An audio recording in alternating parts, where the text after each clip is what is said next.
रेखीय युद्ध का वर्णन करता हूँ, जहाँ सैनिक एक दूसरे के करीब खड़े होकर गोली चलाते थे। इसे मैं आवश्यक पागलपन के रूप में बताता हूँ। यह अजीब है कि लोग लाइनों में खड़े होते हैं और एक दूसरे पर गोली चलाते हैं बिना किसी सुरक्षा के।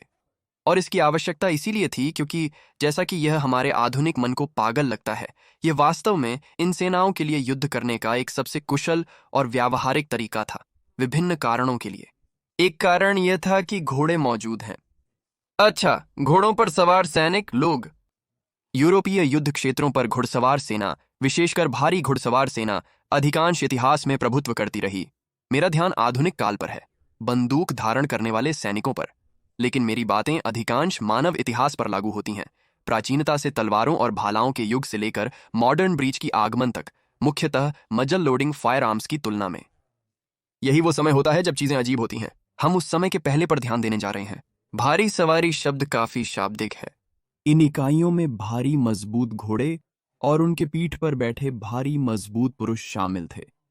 पुरुषों को भारी सवारी तलवारों, भालों, कार्बाइनों और पिस्तौलों से सुसज्जित किया गया था। कई ने तो अधिकांश सेना ने जब कवच छोड़ दिया था तब भी पहना। अगर आप वर्गीकरण और उपकरणों के बारे में अधिक जानना चाहते हैं तो मेरे वीडियो में मैं नेपोलियन युग की सवारी के बारे में विस्तार से बताता हूँ।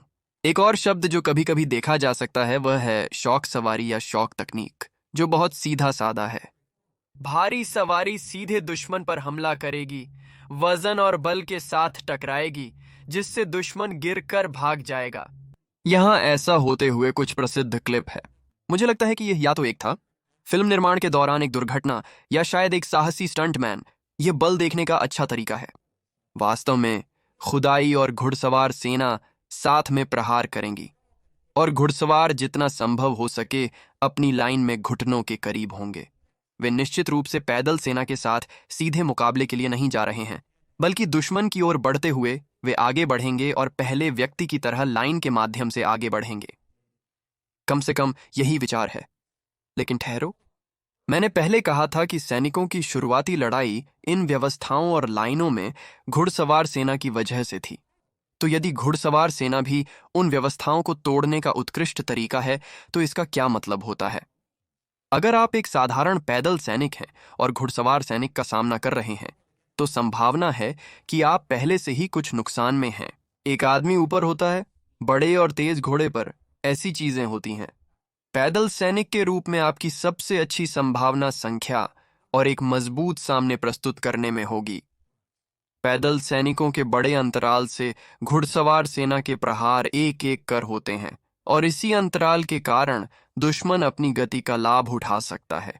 उन्हें आप पर शारीरिक रूप से हमला करने की जरूरत नहीं है। वे सीधे बिना रुके मार सकते हैं और दूसरी तरफ चल सकते हैं, जहां वे पुनः संगठित हो सकते हैं, मुड़ सकते हैं और फिर से शुरू कर सकते हैं। वे फिर से शुरू करते हैं। यह सही नहीं हो सकता। युद्ध क्षेत्र की स्थितियां कम होती हैं, पर पैदल सेना को दुश्मन के खिलाफ मजबूत लाइन बनाने का मौका मिलना चाहिए। मेरी इच्छा होती है कि मेरे पास अभी बायोनेट हो, मैं बिंदु को बल दूं। सोचिए, 18 इंच की नोकदार स्टील आपके चेहरे के सामने हो। पहले यह एक दीवार थी जिस पर बाहर की ओर बढ़े हुए भाले लगे होते थे। ये सब एक ही मूल फंक्शन की सेवा कर रहे हैं।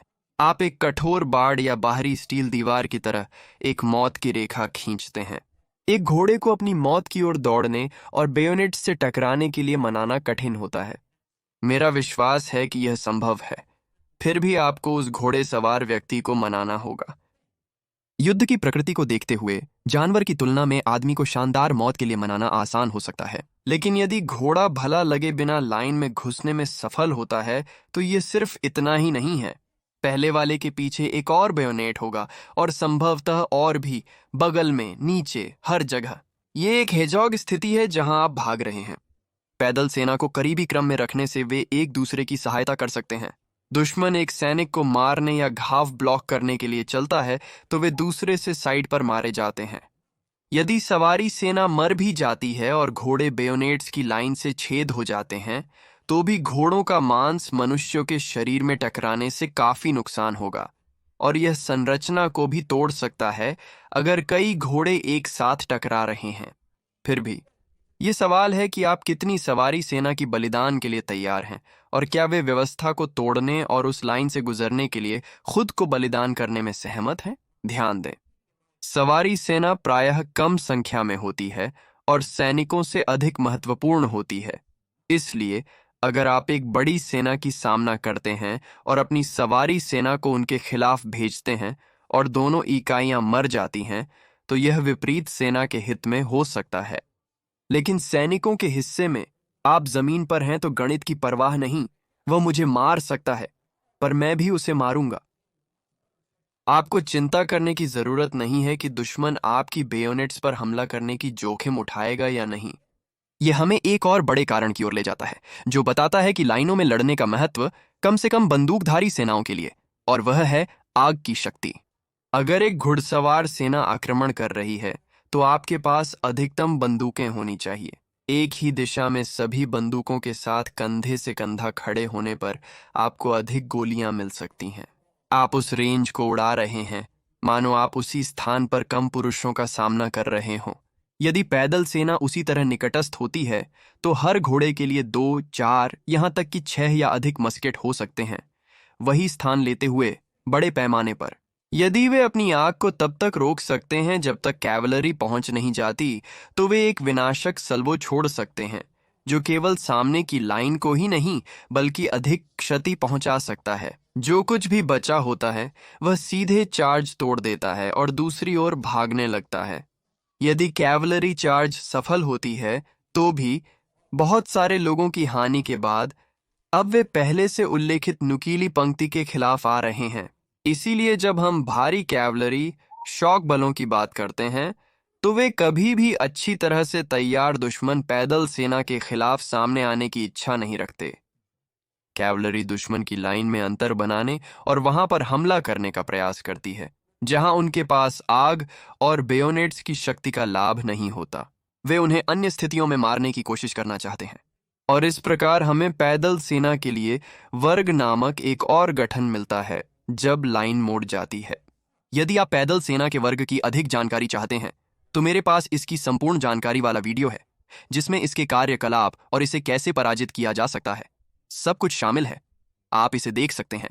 घुड़सवार सेना का प्रमुख संभावित उपयोग उन्हें रिजर्व में रखने में था, न कि शुरुआती बल के रूप में, बल्कि अवसर आने पर उपयोग करने के लिए। आप जानते हैं, पैदल सेना के युद्ध के बाद आप घुड़सवार सेना को परंपरागत संरचना में तैनात करना चाहते हैं। वे काम करते समय आप घुड़सवार सेना भेजते हैं।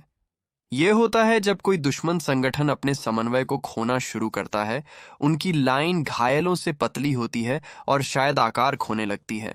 वहां छोटे अंतर होते हैं, लाइन खोलना शुरू होती है। जब दुश्मन पैदल सेना से लड़ रहा हो तो तत्परता और कठोरता से उन्हें हराने के लिए घुड़सवार सेना को भेजा जाता है ताकि उनके पास अपनी लाइन को पुनर्गठित और स्थान बनाने का मौका ना हो। अपनी जमीन को बचाने के लिए तैयार पैदल सेना पर हमला करना आत्मघाती है, लेकिन यदि वे पहले से डगमगा रहे हों और आप उन्हें मार सकें तो जब लाइन टूट जाती है वह समय होता है जब सवारी सबसे घातक होती है और उन्हें भागने के लिए मजबूर करती है। बारी मेरे ख्याल से पैदल सेना की शुरुआती लाइनों के निकटता का संकेत देता है जिससे इन्हें किसी तरह मनोवर करना आसान होता है। सैनिकों के बीच बड़े अंतर के कारण उन्हें लंबी और विस्तृत व्यवस्थाओं में समन्वय करना और स्थान के स्तर को बनाए रखना कठिन हो सकता है। आप जानते हैं, वक्रित होने और बिखर जाने पर भी 50 या 100 लोगों को साथ ले जाना कठिन हो सकता है अगर यह समझने में आता है। पुरुषों को पहले से ही खड़ा करके आप उन्हें मार्च करा सकते हैं, चक्कर लगा सकते हैं और उनकी पंक्तियों को तेजी और कुशलता से पुनर्गठित कर सकते हैं बिना चिंता किए कि लाइन विकृत हो जाएगी या कमजोर बिंदु खुल जाएगा। यदि मैं 2 लोगों के बीच हूं तो मुझे पता है कि मैं सही जगह पर हूं, मुझे उनके बीच होना चाहिए। 18वीं शताब्दी के युद्ध क्षेत्र पर मनोवर करने की क्षमता वीडियो का विषय होने के अधिकारी है, हम उसे एक अन्य दिन के लिए बचाएंगे। ऐतिहासिक सेनाओं के लड़ने के बारे में बात करते समय यह समझना अहम है कि कंधे से कंधा मिलाकर खड़ी लाइनें सब कुछ नहीं थीं। निकट क्रम युद्ध केवल एक था। सैन्य नेताओं के पास उपलब्ध अनेक विभिन्न तकनीकों में से जिन्हें व्यक्तिगत परिस्थितियों और स्थितियों के आधार पर लागू किया जा सकता था जिससे ये सेनाएं सामना कर रही हैं। उदाहरण अमेरिकी स्वतंत्रता संग्राम और वास्तव में उस समय के दौरान उत्तरी अमेरिका के युद्ध, जहां आपको यूरोप की तरह भारी कैवलरी की बड़ी संख्या नहीं मिली। भूभाग नियमित रूप से टूटने और पुरुषों को बड़े अंतराल पर कवर के पीछे लड़ने की हल्की पैदल सेना की तकनीक उस विश्व के हिस्से में आम थी। नेपोलियन युद्धों के समय आपने देखा होगा कि ब्रिटिश सेना और अन्य जैसे फ्रांसीसी अभी भी पारंपरिक यूरोपीय युद्ध भूमियों पर लड़ रहे थे। मैदान में स्कर्मिशर्स और ब्रिटिश राइफलमैन का व्यापक उपयोग करते हुए, विशेष रूप से राइफल्स के लिए चेन क्रम में लड़ते हुए, कवर का उपयोग करते हुए और ध्यानपूर्वक शॉट लेते हुए। यदि स्कर्मिशर्स समतल मैदान पर आते हैं और दुश्मन की सवारी की इकाई को देखते हैं, तो वे संभावना के अनुसार पारंपरिक पैदल सेना की सुरक्षा की ओर वापस हो जाएंगे, जो कंधे से कंधा लड़ रही है। हाँ, स्कर्मिशर्स खुद एक लाइन बना रहे हैं, आमतौर पर तलवार बेयोनेट्स के साथ। यह मूल रूप से एक लंबी बेयोनेट है।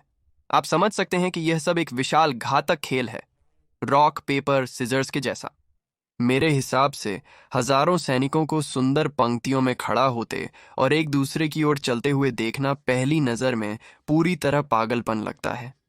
लेकिन इसमें एक तर्क था जिसने सैन्य गतिविधि को योग्य बनाया और सैनिकों को अपनी इच्छा के अनुसार कार्य करने की अनुमति दी। यह इसलिए नहीं था क्योंकि वे मूर्ख, अहंकारी, दिखावटी या अत्यधिक उत्साही या बहादुर थे, बल्कि उनकी विशेषता थी कि वे अन्य समय के सैनिक नहीं थे।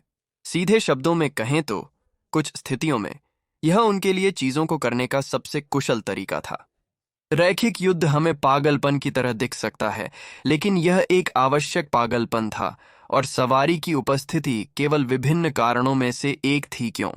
अंतिम कारण कवर करने से पहले मैं चाहता हूं बताऊं कि 18वीं शताब्दी के युद्ध में निकट क्रम फॉर्मेशन में लाइनअप करना क्यों आवश्यक था, जैसा कि वीडियो के प्रायोजक ने बताया।